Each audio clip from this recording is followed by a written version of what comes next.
Hello বন্ধুরা, happy Mahashivratri. তোমরা কেমন আছো? আশা করি তোমরা সবাই ভালো আছো। এই দেখো আমি পাশে পিসি বাড়িতে চলে এসেছি, ঠিক আছে।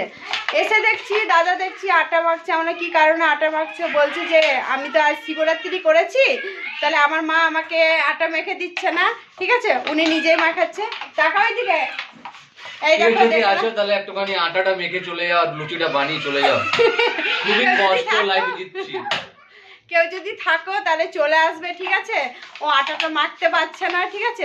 আটাটা মেখে লুচিটা করে দিয়ে যাও, ঠিক আছে। আর এনারা কোনো বিয়ে হয়নি, ঠিক আছে। তোমরা যদি কেউ বিয়ে করতে যদি চাও এখানে, ঠিক আছে। কেউ যদি না চায় সেটা আমি আশীর্বাদ করি। আর এই দেখো এলিসা, দেখো এলিসা আমার মেয়েকে কি করছে বলো তো। আমার মেয়েকে ওইটাতে বসে নিয়ে ঘুরে বেড়াচ্ছে, ঠিক আছে। এই দেখো। আর তোমরা কে কে শিবরাত্রি করেছো কমেন্ট করে জানাবে। আমিও শিবরাত্রি করেছি, আর আমাকে কেমন লাগছে কমেন্ট করে তোমরা সত্যি জানাবে কিন্তু, ঠিক আছে, ভুলে যাবে না। হ্যাঁ, অনেক জানি আটাটা আমি আমার তরফ থেকে গিফট। আর কি বানিয়েছো? আর কি বানিয়েছো? আর এই তরকারি, এই দেখো তরকারি বানিয়েছে।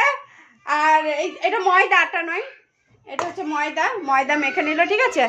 এখন উনি বানাবে, হাত ধুচ্ছে এখন, ঠিক আছে। তোমরা যদি এরকম যদি দাদা বর যাই হোক কেউ যদি পছন্দ করো, ঠিক আছে, চলে আসবে, আমাকে কমেন্ট করে জানাবে। আমি তোমাদেরকে বলে দেবো, ওর কন্ট্যাক্ট নাম্বার আমি দিয়ে দেবো, ঠিক আছে। আসো না প্লিজ। টাটা, বাই, গুড নাইট। তোমরা সবাই ভালো থাকবে।